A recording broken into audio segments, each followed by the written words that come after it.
All right. Pledge allegiance to the flag of the United States of America and to the republic for which it stands, one nation, under God, indivisible, with liberty and justice for all. Yeah, it's usually welcome. Are there any additions to the agenda? Mr. Chairman, I do have one, on page 2 at 10:45, approximately, depending on how the bid opening goes. County Attorney Demain Sandy will present, information to do the oath of office signing for Assistant County Attorney Aaron Jamison. Well, he'll be coming down for that, and then we'll get Renee in for her out-of-state travel request just after that, so that might just push us back a little bit. But he was Demain will be here for the bid opening anyway, so I figured I'd slide him in right after that. And Mr. Chairman, that's the only adjustment I have to the. I'll move the agenda. Second. Motion and second. All those in favor? Aye. Opposed? Motion carries. Consent agenda, we have the minutes from April 22nd, auditors warrants from April 25th, May 2nd, and May 9th. Commissioner warrants, hospital warrants for $924,050.17. The hospital March offline warrants of $882,489.95. Hospital April offline warrants of $841,425.41. The corrected April 3rd hospital warrants for $1,365,415.64, and the treasurer's report from April. Make a motion to approve. I'll second. Okay, motion second. Just comment on for people that aren't involved in the hospital, that's a lot of hospital stuff, but Yep. they're changing to a new bookkeeping system, and so that's why that looks out of sync. It's kind of confusing to me too. Well, that's a lot of money. Any other discussion? Hearing none, all those in favor? Aye. Any opposed? Motion carries. Nick?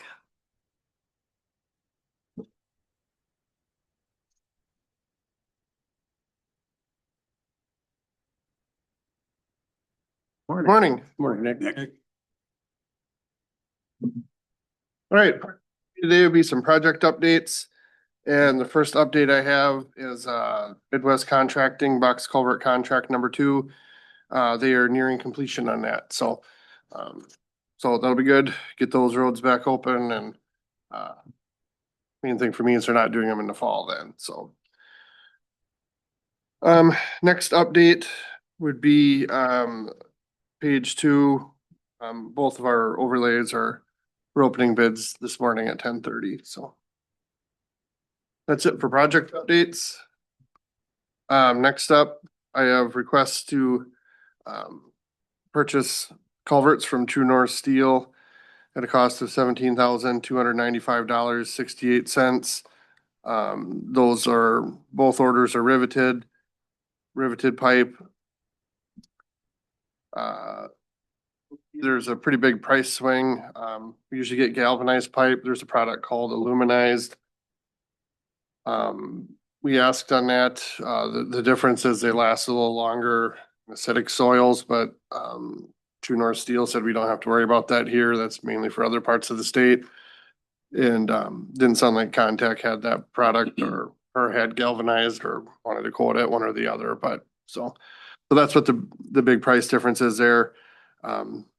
True North Steel could get us aluminized. It costs more money, but they didn't think it was worth it where we're at, so we're recommending sticking with the galvanized pipe. Mr. Chair, motion to approve the culvert purchase with True North Steel. Okay.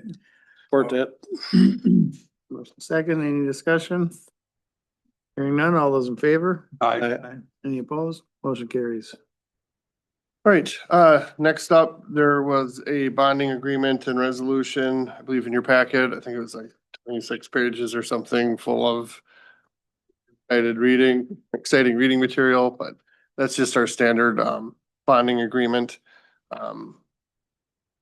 nothing different to that one than what you've been seeing, but we have to that agreement to get the 50% match from the state, so. Where are these located? I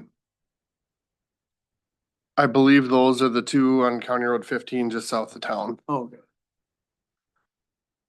Does it have a project number on there? Is it like SAP 059615 something? Yep. Yep, Yeah. do that. Yep, County Road 15. Two culverts, but they let us put them on one agreement to save paperwork, so that's nice. It used to not be that way, so. Right. Mr. Chair, I'll move that we approve this bonding agreement. Second it. Okay, motion second. Any discussion? Hearing none, all those in favor? Aye. Any opposed? Motion carries. And there was a resolution with that too, correct? Correct. Resolution 59-1525. I'll move that we approve that as well. Second it. Okay. Any discussion on the resolution? Hearing none, all those in favor? Aye. Any opposed? Motion carries. Right. Next for me would be, approval of a right-of-way payment for a culvert project. This is on the start of the initial ditch. Nothing out of the ordinary with this one either, I guess. Make a motion to approve that. I will second. Motion second. Any discussion? Hearing none, all those in favor? Aye. Any opposed? Motion carries. Right, next for me would just be our normal maintenance updates.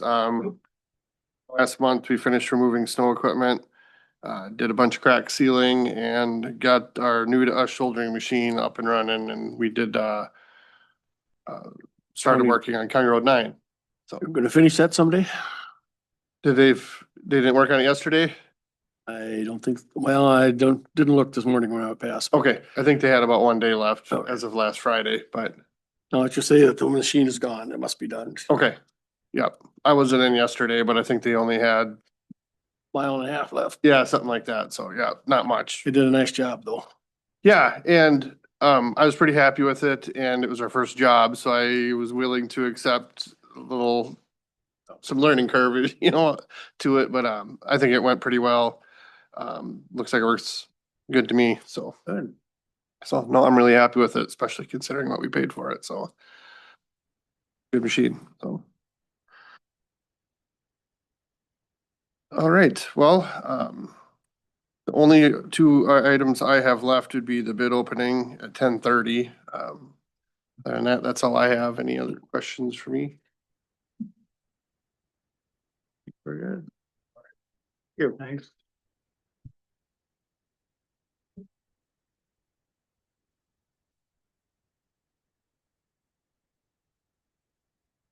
And do personnel?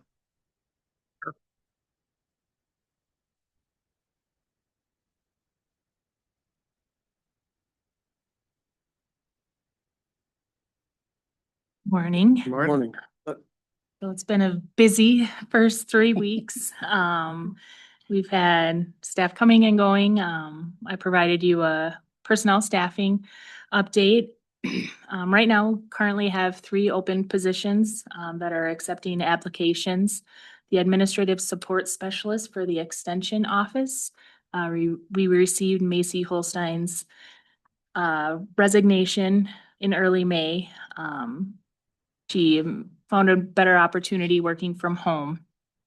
And our county assessor is still open and deputy treasurer 1.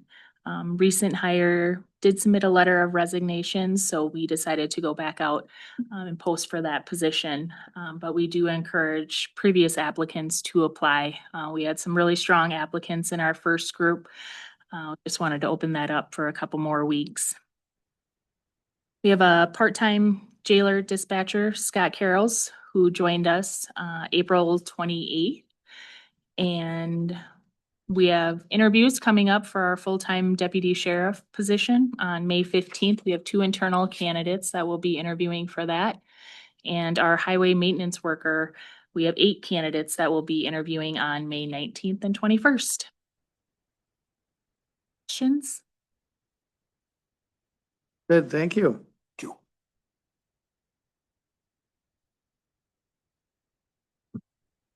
Elizabeth? Yeah, we're ready. Good morning, Elizabeth. I am visiting you from the library system to give you our report. Pull your mic I'm up. not close enough to the mic. There we I go. do apologize. There we go. There we go. I have our annual report for you on what we've accomplished this year and what we're working toward. This year has been another busy year at Plum Creek. I feel like I say that every time I come and address you all. We took the lead throughout the state on putting together collection development training to become compliant with Minnesota statute 134.51. A big focus for our library system this year, and I'm very pleased to say that all of our member library staff have had an opportunity to complete that training as is outlined in the state statute so that we are compliant with the requirements for purchasing and selecting library materials. Not only that, we made that training available throughout the entire state so that people in Fergus Falls and Duluth and all over were able to become compliant with that statute. That was a very large accomplishment for our system, and I'm pleased to be able to say that. We also celebrated our 50th anniversary.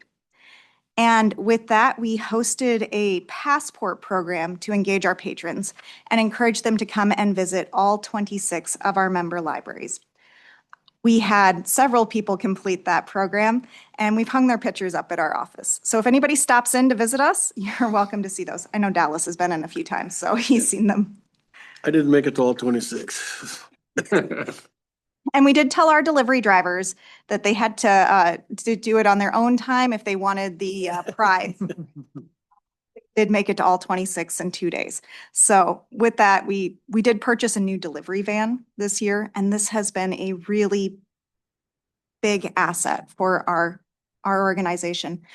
I am not sure how many of you remember when Plum Creek purchased the previous delivery van. Daisy? Yeah, it was a very difficult process for them because they had to make a decision between filling an open staff position and purchasing the van. And so they left a staff position open for 2 years in order to save enough funding for the van. This year, we were able to do that without having to make those difficult decisions. I think that is a real accomplishment, and it says a lot about what we were able to do with our finances. Also, we put a wrap on the new one, and if you have seen it, it looks phenomenal. I think there's been a few newspaper articles about it, and you can take a picture, look at those. So we have a rolling billboard for our advertising. It's kind of nice. We also have had a lot of legacy programs going on throughout our area. In particular, I wanted to highlight some of the legacy programs that have come to the Pipestone County area. The Minders Community Library, I'm sure most of you are aware, have a great partnership with a number of businesses throughout the community. And as a result, they are able to bring in all sorts of programs that they wouldn't be able to do without that support. They applied for a series grant, which is one of the larger, still relatively small grants that we offer through the Arts and Cultural Heritage Program from Plum Creek. And with that series grant, they have put together a series of 10 hands-on workshops, 4 musical concerts, 2 visual arts programs, and 2 writing programs. That is with a grant of $3,500 from Plum Creek. I am really looking forward to seeing what this series looks like, and it will start this summer, so please watch for that. We also completed our Love My Library program. It was another very successful year, and I always like to bring some of the quotes that we get from our member libraries. We have patrons from throughout the region let us know what it is that they use the library for. And one of the things that always floats to the top is how many people appreciate the staff. Here in Pipestone, I think there was one quote that summed up about 10 or 15 that says, "I love the kind librarians." If you walk into the Pipestone Library or the Edgerton Library, you're greeted with a smile. So it shows to the community. We're also bringing out a wide area network to our member libraries who take part in E-rate through us. That is a 3-year project. We're working with SWWC. We have 6 libraries currently on. We're adding 1 more in July, and we should be going live with the Pipestone libraries in a year from this July. So that'll bring more stable internet into our public libraries. So we've had a big year, but I did have a lot of questions come to our office about funding recently, and I did want to address this. There have been concerns coming from our patrons, from our member libraries, from county commissioners about the reduction in funding from the closure of the IMLS, and that is the Institute of Museum and Library Services, and what that means for organizations like ours and like the local public libraries. You are all aware that local public libraries are funded through local funds. They receive funding from their counties and their cities. There is increasing prices for them, and for them to continue to offer the same level of service, they may need additional funding, but it is stable funding through our local governmental entities. Regional libraries like Plum Creek are funded through local and state funding. And again, that is a fairly stable funding stream for us. So we are looking at no change in that regular funding that we receive. However, we do consider to request that you think of us when you are planning your budget and include that amount that we've asked for in the past to offer digital resources like the Scholastic databases. Those go out into the schools and to our public libraries. A lot of homeschooling families use those. They're databases that provide research materials, lesson plans, and reading activities for children. The funding that is looking at some changes is statewide services. And in particular for the state of Minnesota, that means Minitex funding. Minitex is the support organization for the whole state that provides interlibrary loan services between our regions. That's what makes it possible for someone who is taking a remote class in Pipestone to request a book from the University of Minnesota in Duluth and have it sent here within a matter of days. It also makes it possible for people to check out the next book in the series because our libraries don't have space to have every book available to them. So that is one area that they are looking at possible reduction in services. We don't know for sure what that will look like. Or if that is the area that they will choose to cut. They also offer continuing ed services so that we can have our professional development for librarians and databases. The databases that Minitex offers are really helpful for schools. They offer things like the Star Tribune, access to research materials like ProQuest, and Learning Express Library, which gives practice exams of all types for career development and college preparation. So those are the areas that we are looking at. At this time, I don't have any more information, but I'm happy to answer any questions you have for me. You mentioned the training that you recently completed. That curriculum, is that something you developed or was that a curriculum that you were able to purchase? We went through an instructor who is currently the director of Marshall-Lyon County Library. So we're very fortunate to have Michelle Leininger work in our region. She has taught the course previously for the state of Iowa, and she taught the course at the academic level as well at one time. Great asset. Oh, she is.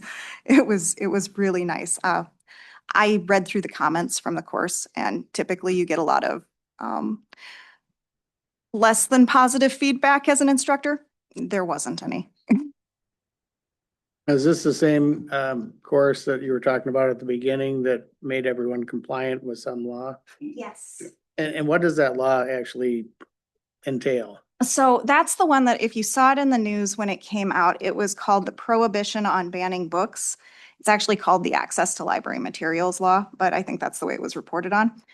What it requires is that all public libraries have someone on staff who is trained in collection development to purchase their materials. They need to have some level of education that's a certification for that. Your course you just talked about, your practice exams and so forth for professional development. How wide a range do you have? For example, we have requirements for our assessor. Has got state requirements and they've got a state program. Do you have access to those practice tests as well? I'm not sure what they have for that kind of career development. I know that I have a high school senior at my house. They have all the AP tests. They have all the ACT. They do the plumbing exam, the practice exam for that kind of thing. I'm an electrician as well too. I wonder if They do that one too. We were looking at plumbing, but yeah, they do that one too. Yeah, a lot of good resources there. Maybe the bar exam? I know they do the LSAT. So getting into, and I know they do the MCAT for getting into medical school, but I don't know about the bar exam. They did at one time have the driving exam, but I think that became pretty complex with state laws being so different and it's a national database. with the commercial, the CDL. Yeah. license we do. So I did that one when I drove a bookmobile. I took their practice exams. So is there any federal funding you're possibly losing or you don't get any federal funding? For us, the only federal funding that we receive is when we apply for a direct grant. So we won't have the option to apply for those. And there may not be much available coming up anyway.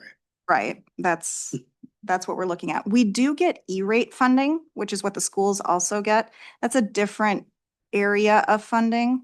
That's to provide internet access in schools and public libraries.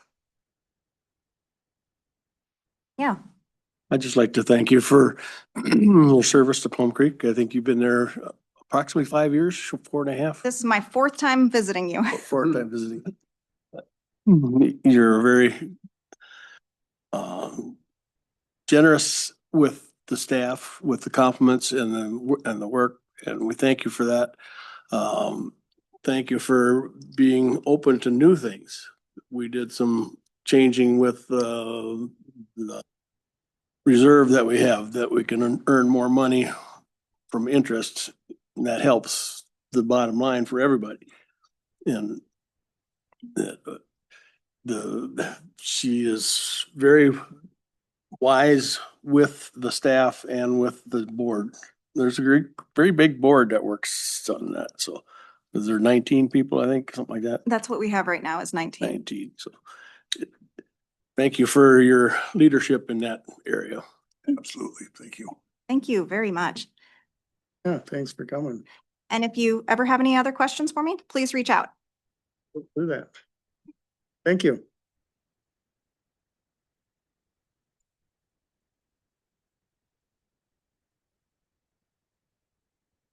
Is there anything we can move up on the agenda, Steve?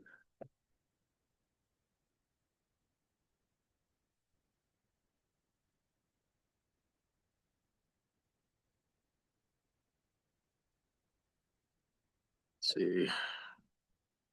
Maybe see if I can get Keith to come down here. Okay.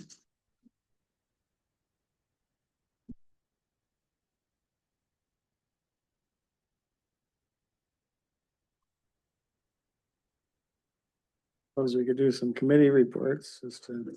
I can lead it off if you'd like. Okay. Yep. Here too. For the month of April. First meeting I had was on Wednesday, and that was our facilities. We've got this childcare, this CIP core team working on this child care facilities in the area. We've got a couple different sites picked out, and then Southwest Initiative Foundation has got a architect, excuse me. It's gonna come down and evaluate these different properties and see how suitable they might be. So that's kind of in the works at this point. Also, our Prime West meeting was on the third. Pretty much normal straight meeting. A lot of things going on yet with the state, Medicare, Medicaid, some things up in the air there. Also, that same evening, then our Pipestone Area Coalition held another hidden in plain sight demonstration. This was out the lodge. We've done that before, where you have a mock-up of a child's bedroom, different places where paraphernalia can be hidden from time to time. On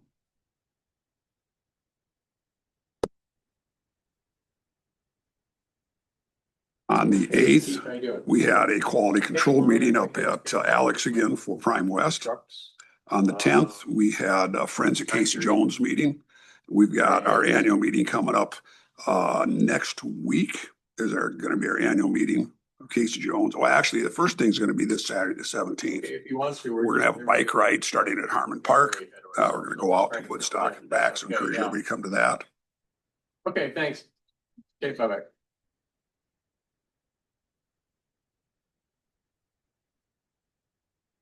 On the 11th, we had our Veterans Memorial meeting, still looking for funding for that.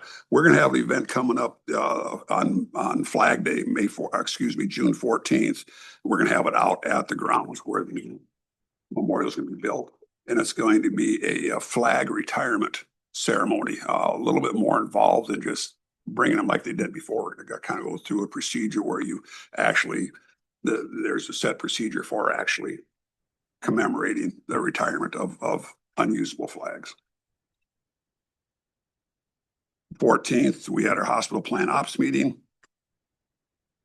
On the 15th, over in Wyndham, we had our ACE volunteer annual meeting. Had a nice turnout there of all the different ACE coordinators. And again, they also are, like all of us, concerned about funding, possible funding cuts there too, because the ACE funding comes through the AmeriCorps group, and that looks like that could be in jeopardy as well.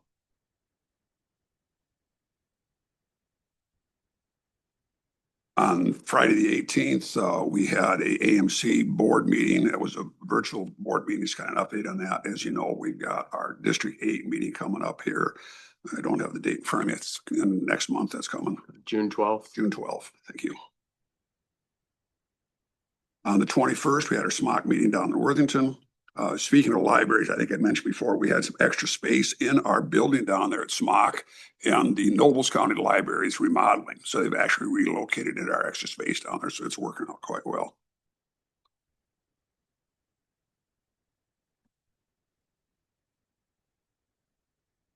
And that pretty much completes my report for the month of April. Else? April 3rd, I actually went to the Hidden in Plain Sight at the lodge. Did you find anything? It's an eye opener. Yes.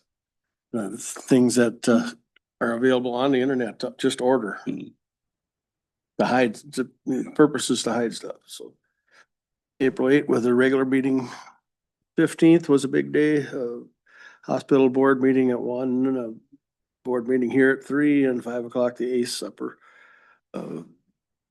There's always a good time to go to that supper just to see how many people there are in the county that give up time. Yep. They don't put any money in it, but they give up their time. Yep. And for that one, and there must have been, 125. I have hard to tell how to. Yep. And it's, I didn't know very many of the people, but I've seen them around town, you know, and that's just good to see. 16th was Plum Creek, 22nd was a regular board meeting, and also the hospital regular board meeting. And that's April, so on the 3rd, Prime West Health. Dan said it's gonna. It was pretty straightforward. Yeah. On the 8th, regular board meeting. 15th, special board meeting, PCMC. And the 15th, special board meeting here.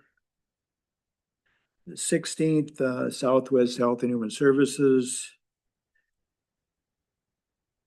The 22nd was our regular board meeting and our PCMC regular board meeting. Ed? On the eighth, I had one watershed, one plan for the Missouri River and then a MHA trustee audit. On the ninth, District 8 land use. Seems like, the counties around us that have transmission capacity are getting plenty of solar and wind projects, but not so much here since we don't have any lines running through. And then had personnel committee meeting later that day. On the tenth, had a soil and water meeting and then met with a couple MPCA staff members along with Cottonwood County Commissioner Tom Apple after they claimed that they felt that some of our comments at the regional solid waste meetings were not productive. And we feel that we're just telling them the way it is and that, So this was Tom that felt that some of the comments weren't? no, Ben and Heidi from PCA. Oh, okay. So I just had Tom and myself are the ones that are more willing to speak up and so I figured he'd be a good one. I didn't want to be by myself there, so. But, we just explained to him that, hey, it's nothing personal, but, based on the history with, Permitting takes forever to get a permit. Oh, right. It's ridiculous. So anyway, after having this meeting, then I later reached out to him and said, hey, could you have whoever's in charge of permitting come to our next meeting? And we'll see if they show up or not, because they said they would look into it, but I haven't heard anything firm yet. On the 11th, the AMC Research Committee met, pretty much just trying to, we have a new chair and kind of coming up with a schedule and, where they're gonna go from here, I guess. On the 14th, had a plan ops and then went to the Ruthven City Council. On the 15th, had the special hospital meeting and special board meeting here. On the 22nd, our hospital board meeting. On the 23rd, Highway 23 Coalition. Pretty routine there. I guess they do have two detours now on the way to Wilmer. One, they're adding turn lanes at the Prinsburg where you turn to go to Prinsburg. And then they're working on a bridge north of Marshall, so there's now a detour going out of Marshall. On 24th, went to Prime Health. Everything seems to be going well there. We didn't have any high cases, so always good news. On the 28th, was in union negotiations with the nurses at the hospital all day. On the 30th, MHA trustee council met and was lining up things for the summer conference. On the 1st, Area 2 and our CRCA, just typical ongoing projects. We approved the, got everything done with the joint powers agreement for the, RCRCA is gonna be kind of the host or administrative portion of the one watershed, one plans for both Cottonwood and Redwood. And coming up now, we're gonna hire somebody to actually work on those water plans. So Carrie doesn't have to do everything and besides the job she's already doing. On the 5th, had a MRC Zoom meeting with a representative from Lakeville. And then attended the Pipestone City Council with several of you regarding their judicial ditch report, which was financed by MPCA through a stormwater grant as part of their climate resiliency dollars. Seems like kind of a reach for me, but to basically come up with the same answer we already knew, that there's no solution for flooding in Pipestone unless you have so much retention upstream, which would be prohibitively expensive. You basically would need a section of land dug out 10 to 12 feet to have any significant reduction in flows. That would probably be in the $20 million range and probably not going to happen. I had a couple notes on that as well too, and they had hired Bolton and Mink to do this study and they came up with 3 possible proposals. And of those 3, none of them really seemed realistic. Did you feel? No, and frankly, most of them were so insignificant and, it would change the level 1 inch in one case. Like Really, that's Yeah. nothing. I mean, One of them, the first one they had was the new bridge on Highway 75 that was just done. One of the proposals was as well to raise that new bridge and lengthen it out because they think about, but they admitted it really doesn't bottleneck. Then they talked about the railroad bridge right next to it, the same thing to have to raise that. Then out on Hiawatha, our bridge in Hiawatha, that was their third proposal to raise and lengthen that. That's not the bottleneck there. They did acknowledge the fact that we spent quite a bit of money getting that ditch cleaned up and so forth. mhm. Another one of the proposals is to reroute the ditch through town instead of going like it does now to go straight north on 75 and then cut across. So I don't know What's how. that cost, you know? They didn't give a number. They just said that it was prohibitively expensive. Yeah, it would be. But none of the proposals even addressed anything from Hiawatha Bridge to the west. That wasn't mentioned at all. Everything is east of the bridge, nothing to the west of the bridge. Have to build a lake upstream. Yeah. Yeah. Just had the soil and water meeting on the 8th and, yesterday had the AMC update, which was fairly depressing. The state's still considering a lot of cost shifts to counties, none of which we want. And at least the only good news was that the Senate had taken out a lot of the cost shifts from the Health and Human Service programs. They actually passed a bill, is what I understood. Yeah. The Senate passed a bill prohibiting cost shifts. So hopefully the House will agree to go along with that, because that would be the best for us. And then we had our plant ops meeting and one watershed, one plan for the Redwood River yesterday afternoon. That's all I have.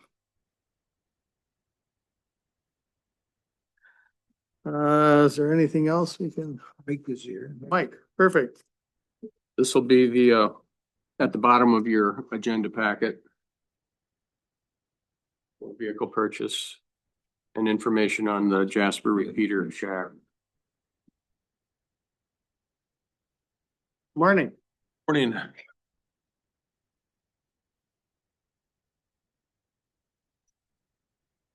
Got some paperwork to Steve for your packet a while back, and we're having an issue with one of our one of our squad cars. We'll request to trade this new of a model with the 24,000 miles on it. But we've just been having a ton of problems with it, and typically a vehicle this old would have twice the amount of miles, but the reason why it don't is because it's been sitting in the shop most of the time. So, and it's been various issues, just gremlins all over the thing, a lot of electronic problems. And now if anybody's seen in the news, there's a recall on the 6.2 liter motor that's in that truck, and that falls within that range. And the motor does not seem to be running right. We've expended all the resources at 2 local shops, and they don't even want to work on it anymore. And it's still under warranty. The warranty is coming up, and so that's what's brought us to this today. So we collected some bids. Before we made this decision, about the 3rd week in April, we learned that Chevy and GMC quit their fleet pricing due to the tariff concerns. So we weren't able to do any type of fleet pricing this time around. So we relied back and also weren't really taking orders on anything that wasn't purchased. Like we weren't going to commit to the purchase. They wouldn't do an order either to the factory. So due to our process here, we went to go to look for vehicles on the lot and find comparable vehicles, which is what brought us to the 2 bids we have today at Papic and a Billion. It wasn't that we didn't look locally. We did. They just didn't have any lot that matched what we could find to compare apples to apples with the required by county policy. So what we're requesting, and it's obvious, the Billion bid is way higher than the Papic bid. So what we're requesting today is to trade this 2022 Chevrolet off for a 2025 GMC. That's presented in the packet for a $16,000 trade difference. That money is in the drug forfeiture fund. We have enough to cover that trade, so it won't impact the deficit in our budget at all that wasn't already planned.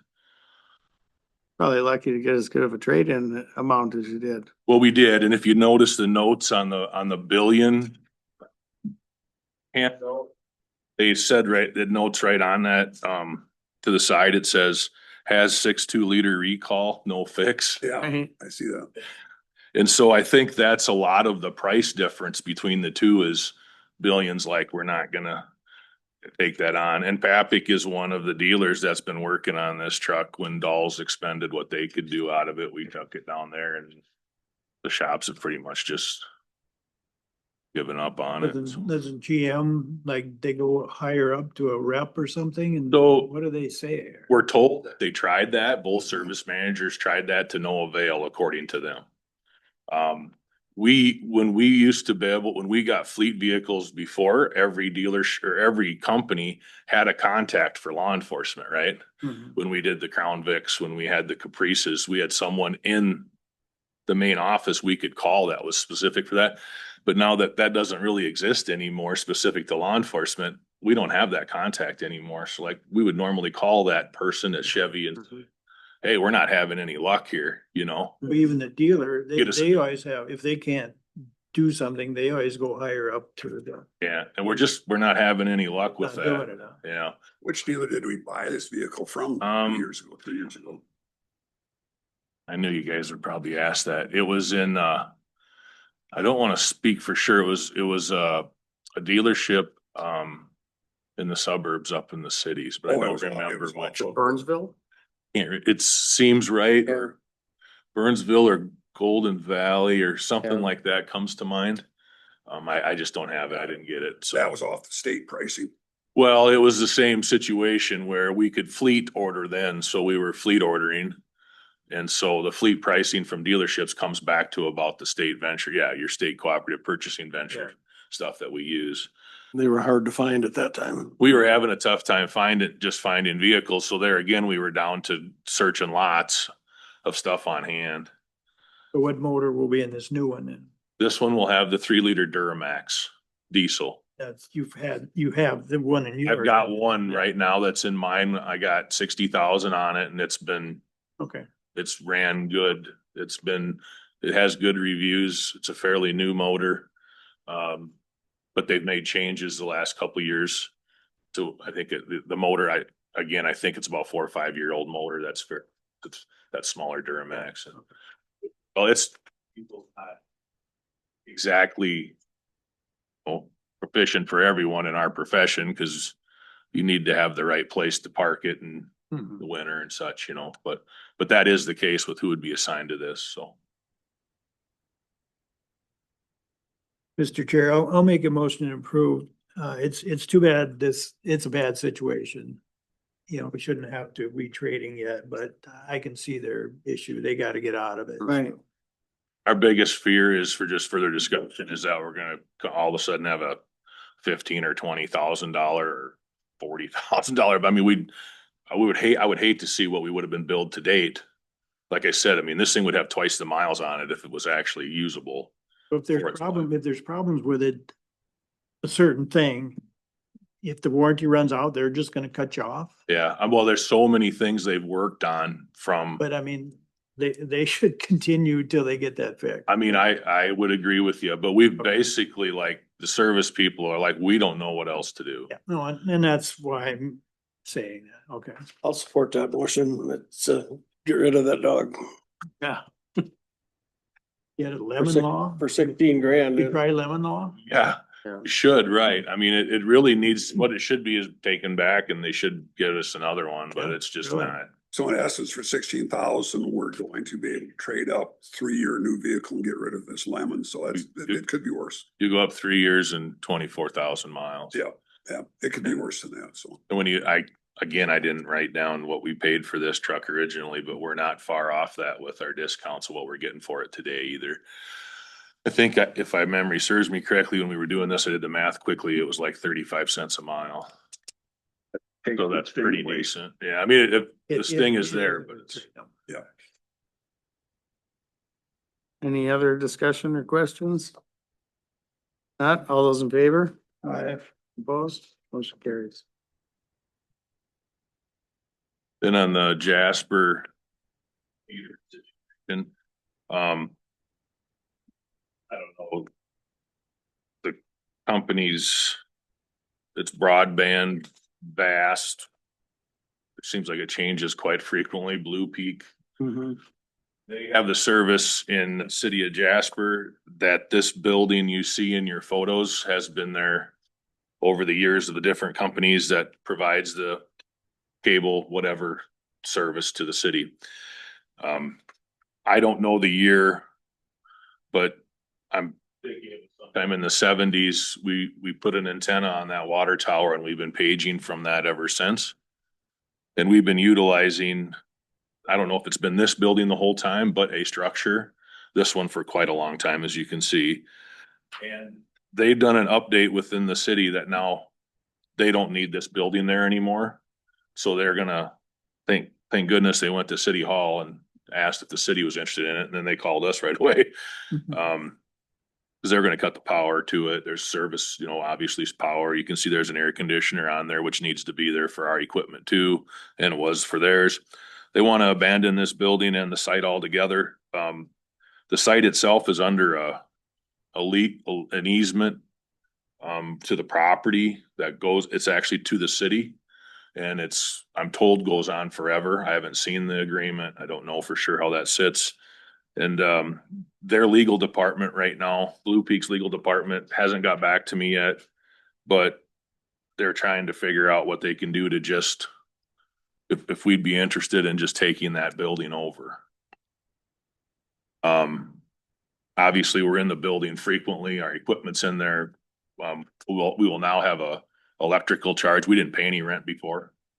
So now we'll have electrical service charge, and then we would take the building on. The structure of the building itself seems fine, but as you can see, the aesthetics of it needs to be touched up in the future. If we were to go ahead with taking this over, which we need to have something there, you know, we gotta have a plan of putting something in a budget for building and grounds or something to just tidy it up a little bit for looks. Looks like the roof's okay, but It needs shingles. It needs, the north side shingles are probably okay, but the south side's like really curled up bad. oh yeah. And the doors in the frame, the door in the frame is really solid, which is important to be secured for our stuff and theirs at the time. And you can, I don't know whether it needs to be tinned or new siding. I don't know that paint's gonna fix it much. It probably needs to just be stripped down, and so there would be some costs there in the future, but either way, we do have to have something there, and this already sits there. But the city doesn't have any antennas on that tower No. either. It's just us. Just You've talked to Bill Folger about this, I'm sure.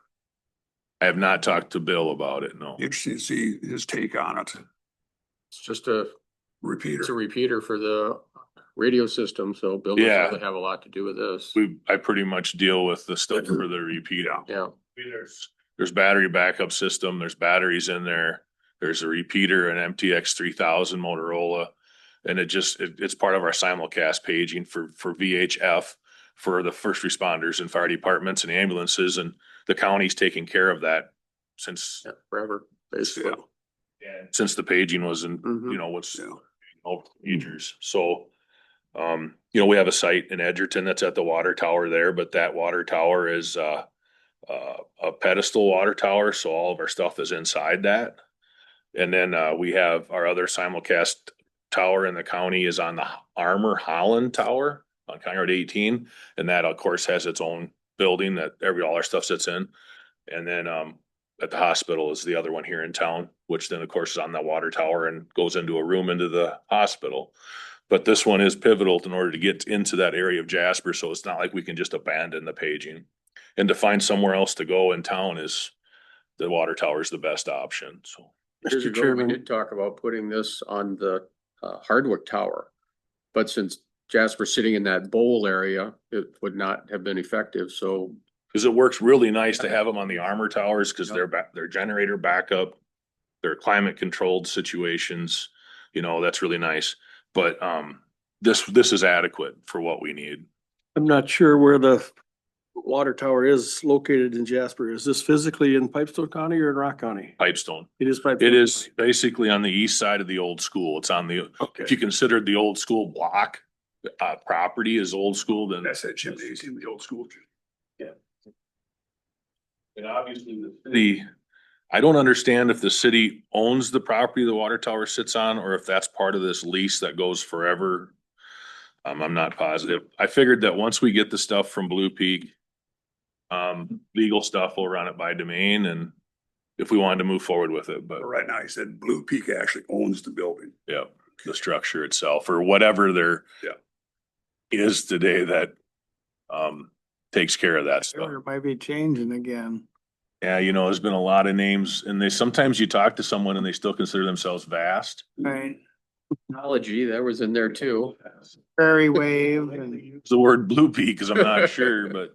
We understand. But I think more for like today is kind of letting you guys know this is on the horizon. I don't know if we needed any action to move forward. Obviously, we'll have to bring whatever back and I think we should have domain look at the legal aspect of Yeah. the changing of the hands. But I don't see any other options really, since the building seems to be decent. But you think that Blue Peak will sell us the building, not lease it to us? Yeah, they just want to abandon the building. We'll actually own And it I- ourselves. There wasn't any talk of like the guy I talked to who was part of their It'd be operations. cleaner if they just sell it to us. He said it'd be just $1. $1 or switch hands or whatever their legal department come up with. Yep. Sure. So, You could go ahead and do a motion to go forward with the acquisition of the building. Yeah. And go from there and we'll bring it back when we figure out what's all going on with it. And then we could get Kyle here to get to work on fixing it up and what we need to do physically to put it in good shape, but. Sure. Because it's about the size of a garden shed, basically. Yeah. maybe, you know, I guess I didn't measure it out at Right big. It doesn't look too big. 8x12 or whatever ish.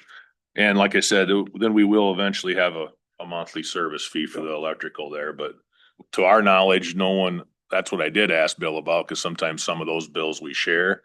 But to our knowledge, we've never paid any electrical service or anything to there, so. Yeah, I'll make that motion to proceed with purchasing or acquiring that. I'll support that. Okay, any further discussion or questions? Hearing none, all those in favor? Aye. Opposed, motion carries. Thank you. Thank you. Perfect. Thanks, Mike. Fortunate that they contacted before they kept playing cut the power off. Yeah, that's been bad. The city had the foresight to call me. Yeah, they were gonna cut the power this last week. Yeah. All right, well, we can probably recess till 10 and.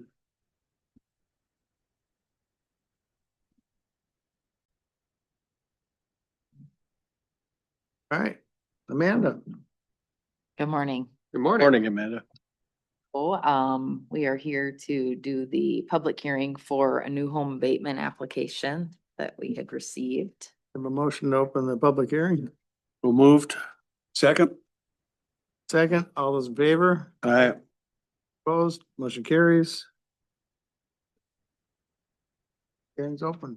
All right, so it is for parcel 18,762,0400. It's in the Southwest Acres edition for Jose Fernandez Garcia and Maria Flores Garibay.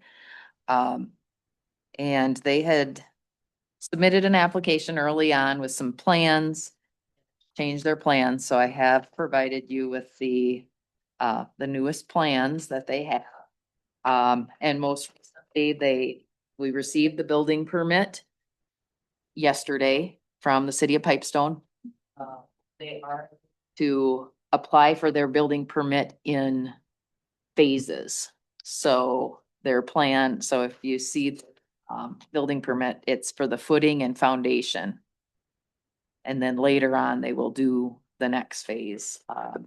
According to Jose, their plan is to have the structure built by the winter, but Is there an it won't be advantage? maybe finished Is inside. there an advantage to doing this in steps? The building permit, why would they do it in steps? There's a time limit on building permits. In the city of Pipestone, yeah, they have a limit I think, I don't know if it's 6 months, they just have to have it built in, otherwise you have to, renew it again. at the same yeah, time. and you have to have a reason Oh, for extending it, stuff like that. Okay. And they did ask if we had any issues with it. And I said, as long as they are getting permits, that's the reason that, we need to just make sure that they're following the code and that sort of Okay. thing.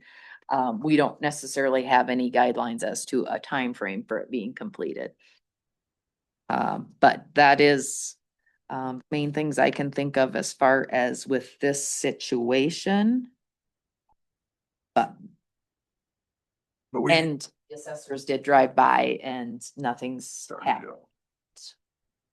Since they just got the building permit, that makes sense to me. And I believe he is actually a contractor too. So, his schedule has changed depending on what he's got going on that way.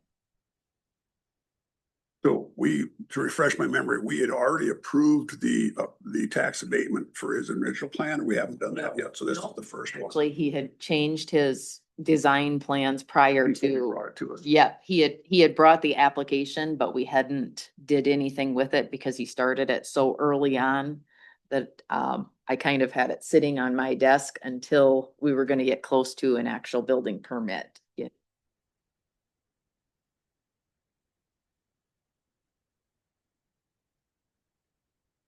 So the question for today then is the action we have to take is approval of his abatement. Is that what I understand? So yeah, right now, the public Yeah. hearing, any comments and that sort of thing. Right. Yeah. That there is a resolution if you choose to approve the application for abatement. Do we have to close the public hearing before We we take do. action? Yeah. Mhm. That's any other. I'll move that we close it. Okay, all those in favor? Any opposed? Motion carries. And then I'll move that we approve the application we approved the request for the tax abatement for this property. I'll support that. That will be resolution 59-16-25. Thank you. Any further discussion? Hearing none, all those in favor? Opposed? Motion carries. Perfect. And we need to schedule a new home tax abatement. public Yes. hearing. So that one is done. Contact the owners, let them know that everything has been approved with us. And we've got another new home abatement application for Lance and Tammy Oy. This one also is in the Southwest Acres First Edition.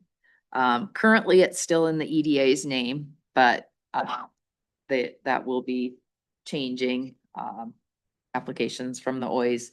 If for some reason by the public hearing, it hasn't changed names, I'll make sure and get the EDA's approval and permission on the application too. But generally, those have changed ownership by the time public hearing. So you have the application. Obviously, they Bless you. don't have the building permit yet. We have the plans for this house. And so you guys can look it over, and if we're good, we would schedule that public hearing June 10th so that we can get the correct notice for publication days. 10th at 10. Yep, June 10th at 10:30. 10 o'clock. 10 o'clock. Okay, Mr. Chair, I'll make that motion that we schedule a public hearing then for Oys for June 10th at 10 o'clock. Second. Okay. Motion second, any discussion? Hearing none, all those in favor? Aye. Opposed? Motion carries. To the paper. And finally, I have the a resolution here we usually do a 5-year resolution for the sponsorship of the trails operated by the Pipestone County Hiawatha Snow Blazers Club. So that previous agreement ended in April. And so we are proposing that we do another 5-year sponsorship. Resolution 5914. Motion to approve that resolution. Okay, Second. okay, motion second, any discussion? Hearing none, all those in favor? Aye. Opposed? Motion carries. Thank you. All I have. Thanks, Amanda. Thank you.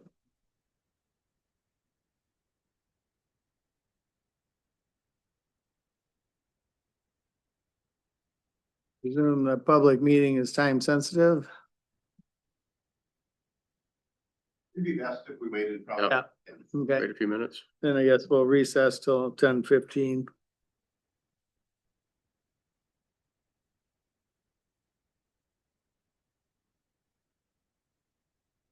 We can reconvene. Here for the public meeting for New Ultra Dairy Feedlot site.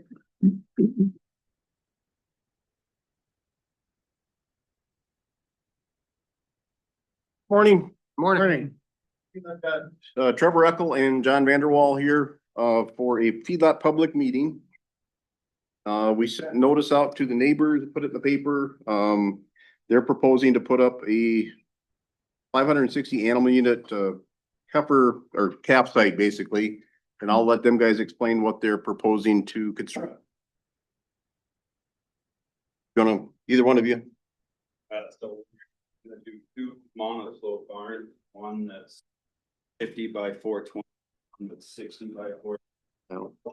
Feed alley. Thank you. Sorry.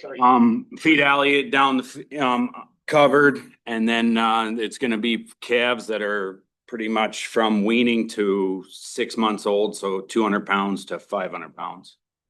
Then your manure? We're planning on, cleaning out the barns twice a year whenever the ground is ready for manure. So yeah, these will be confinement barns. The proposed site is located in Elmer, section 4, the northeast quarter. Is that like a pit or what? It's, just bedding pack, so. Oh, bedding.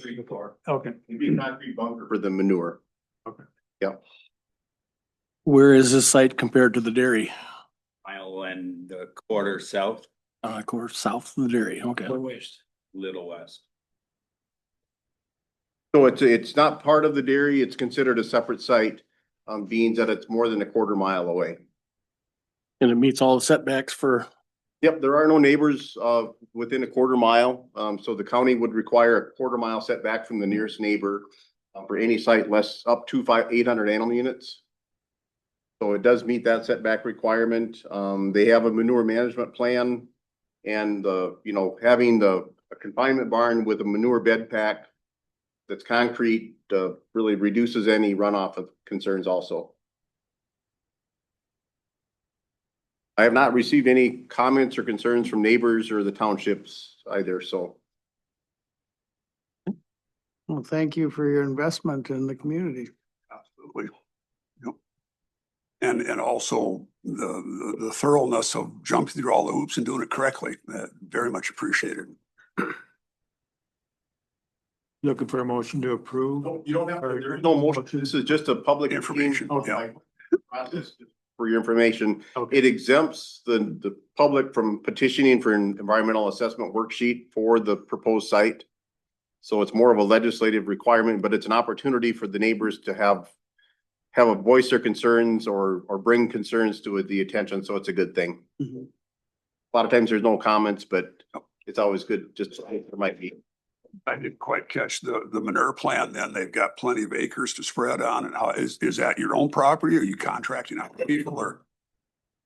The 1/4 to the north and east we own, and the south we rent. Okay,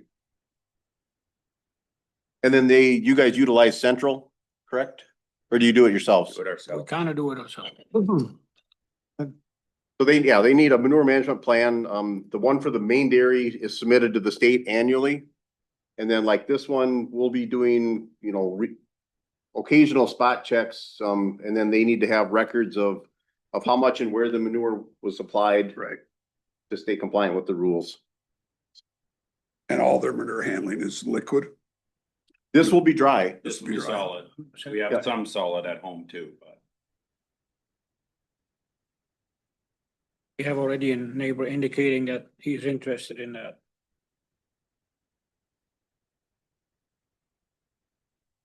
Well, best of luck. Thank you. Thank you. Thank you.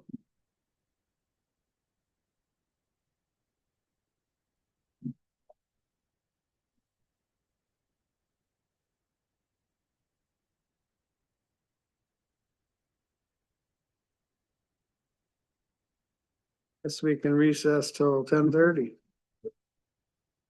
You're gonna set a record, Luke, for recesses.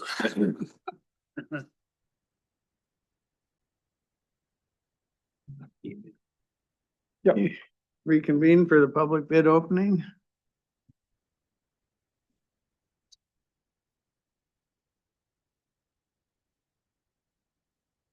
All right, we have two bid openings for overlays this morning. One is for federal, one is for state aid work. The state aid work is on Main Street in Edgerton.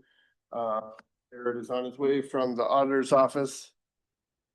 With the rest of the bids. So yep, the Edgerton one is like the south block and a half or 2 blocks to Main Street. Excuse me, there's some utility work done last year, so. And we're just finishing off the overlay this year. Then the other bid, the federal work.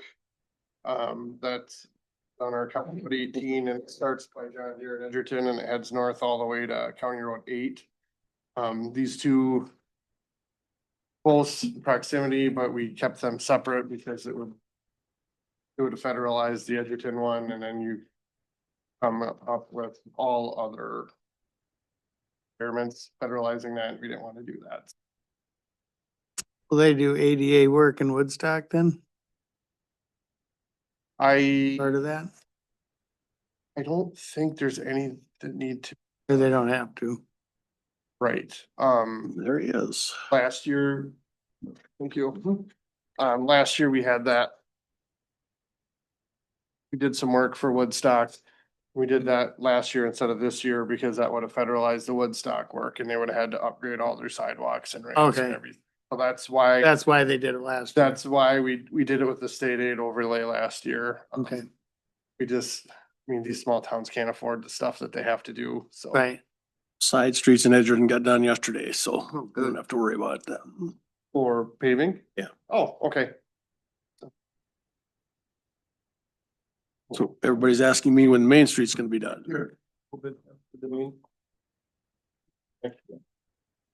Thanks.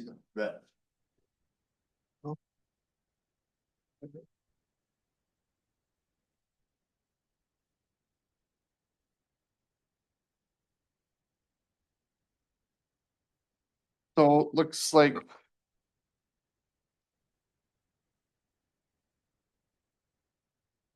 So it looks like we have 3 bids on the federal job and 2 on the state aid job.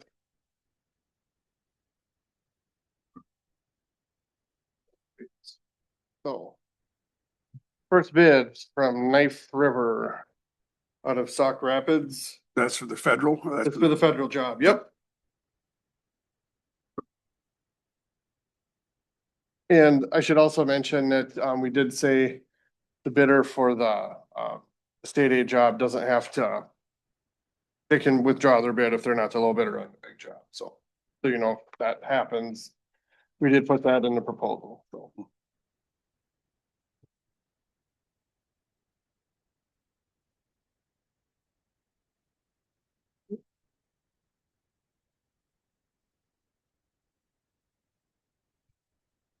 All right, Knife River's bid.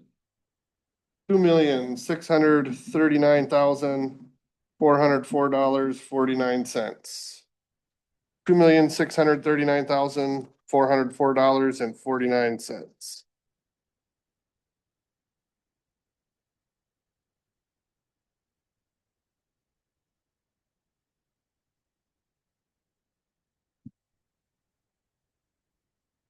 Second bid is of Dunick Incorporated out of Prinsburg.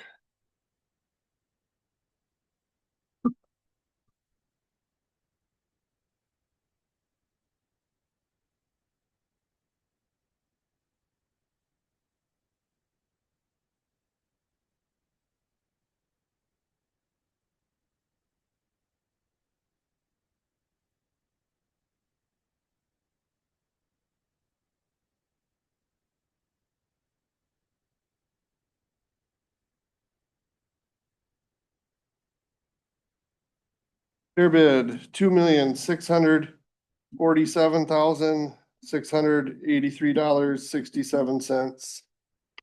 $2,647,683.67.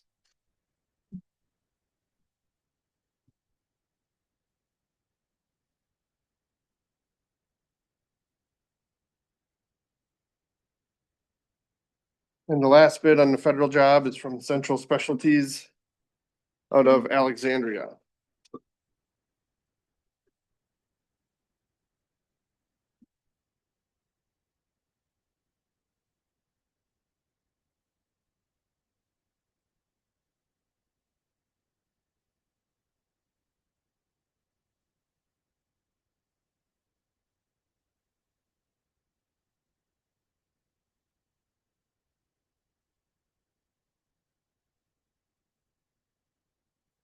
Central Specialties bid, $2,785,048.15.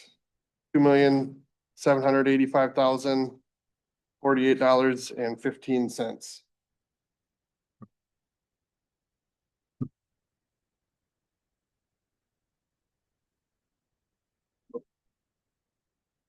The estimate was, and we had to turn this in a while ago, because of scheduling with federal work, but our estimate was $3,125,563.40.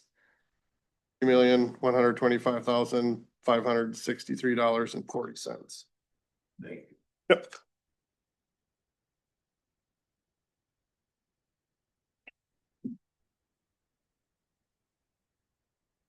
The next project we're opening bids on would be the Edgerton job. We have two bids for that. First bid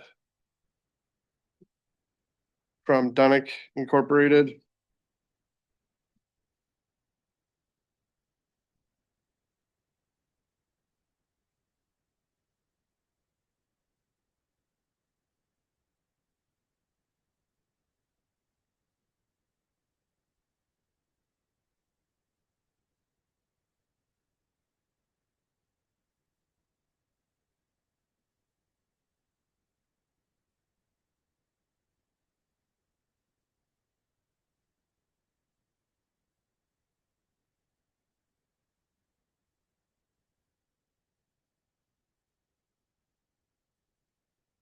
Dunick's bid, $118,845.20.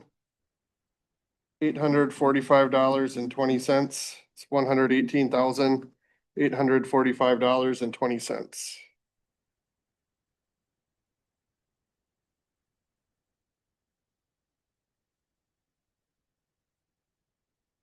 And the last bid, that's from Central Specialties.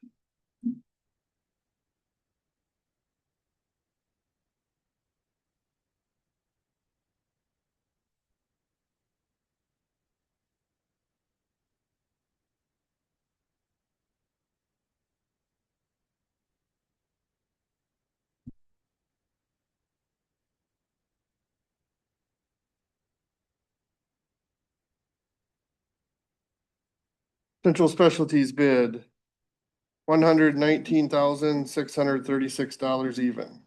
$119,636.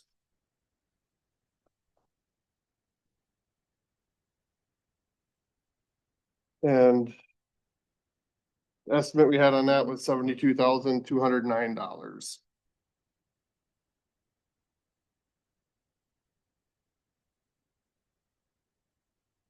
Your bonds are all good.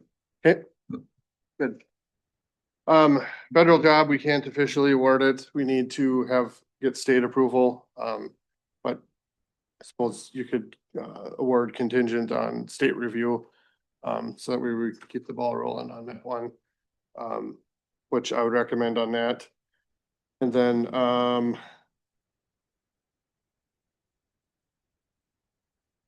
So since the low bid for the federal project, didn't bid on the right, Edgerton project, they both could turn down, good. Yep, but they could take it as well. Yep. So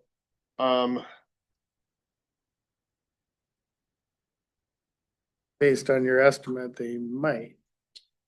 Right, yep, that estimate was also based on when we planned on doing a lot more work, so. Not really surprised that this happened, but I understand why, so. So.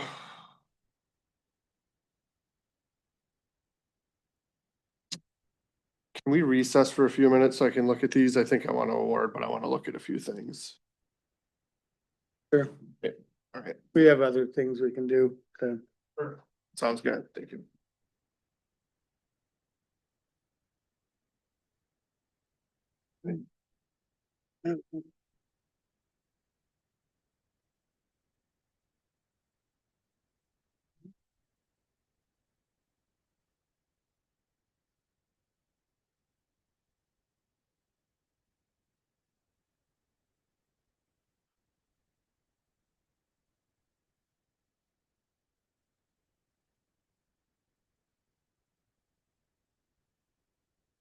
Domain, did you wanna go over your oath thing or? Yeah, just formally for the record, I signed the appointment of Erin Jamison as an assistant county attorney now that she is licensed status. Chair is not here, the vice chair to sign and ratify the appointment.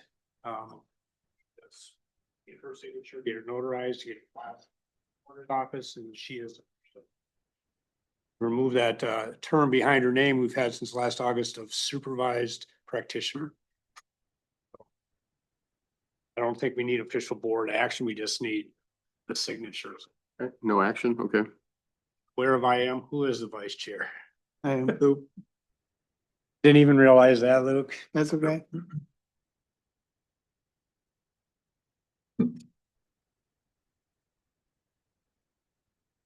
He's. We'll be behind your last name now. This will be listed underneath the term. Assistant county attorney. You're welcome. Fully staffed. So I decided. About 20 years from now. Congratulate her for us. Wife, yeah, that's the duration. So, yeah.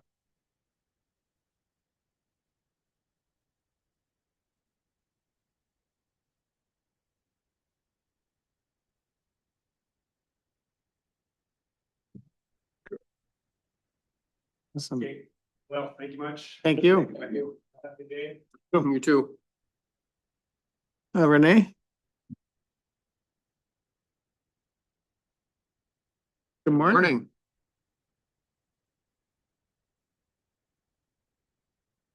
I am here with you all today to ask for out of state for conference, for national conference. It's in Louisville, Kentucky. I haven't attended a national conference since about 2021. And it's a good opportunity to learn about my trade, some changes that are happening Bless you. recently, and just to hone in those skills and get more opportunity to learn. I have applied for a scholarship through the NACDSO Association, and the deadline for that is on the 15th, so I won't hear about that before then. So there is an opportunity that my expenses might be paid for.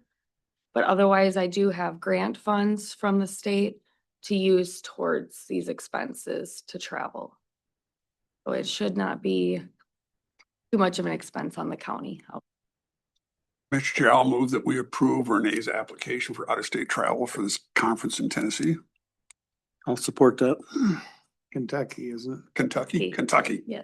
We'll get you close. it? Walker is the way. Okay, any other discussion or questions? That, all those in favor? Any opposed? Motion carries. Thank you so much. Yeah, thank you.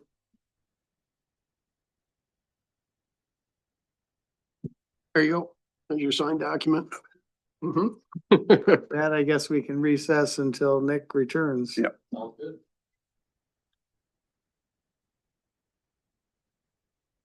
It's Oh. serious. Yep. All right, after review and talking this through a little bit, I would recommend awarding to Knife River contingent on the state review. That's required, so we can't fully award today. They gotta give us review the, I believe it's like the EEO documents and whatnot, but, they'll give us their blessing and then we can proceed, so. Sure. I'll make that a motion. Okay, motion a second, any discussion? Hearing none, all those in favor? Any opposed? Motion carries.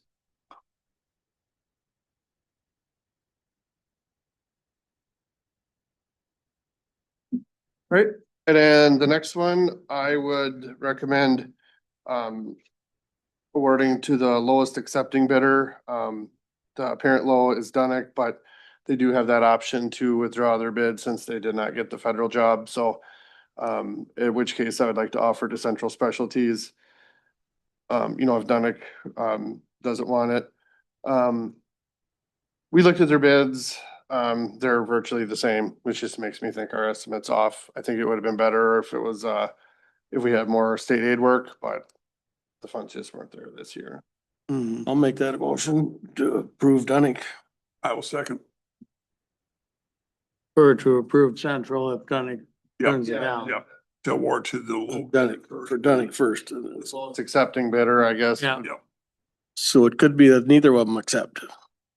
It's possible, but, when they called and talked to Jared yesterday, it sounded like Central would want it either way, so. The impression that he got anyway, they're within less than $1,000, you know, so. Right, If one was like 30,000 over the other, I might think differently about that, but. Yeah, I'd be fine with either of these. We work with both of those contractors. They do good work, so. Hey, any further questions or discussion? Any time estimate I can give people that keep asking me? This summer. Okay. Tell you what, I want to know right away too, so I will ask them. And they may answer my question, they may not. Let me know if you hear. I'll let you know as soon as I know Thank you. something. If you haven't heard within a week, shoot me an email or something like that. I may need to bug them again, so. So I'll do the same with Knife River too. I know it's usually harder when we let these in like, say, January, because people don't know what other work they have for the year, so they don't know when it's gonna slot in, but now they might have a pretty good idea, so. Any further discussion? Hearing none, all those in favor? Aye. Opposed? Motion carries. Thank you, Nick. Thank you. Like we've covered everything today. Our next meeting will be the 27th, along with the hospital meeting, and I'd entertain a motion to adjourn. So moved. All those in favor? Aye. Opposed? Motion carries. Well, the question, when you get to work, you would say before it snows in the summer. I think it could be,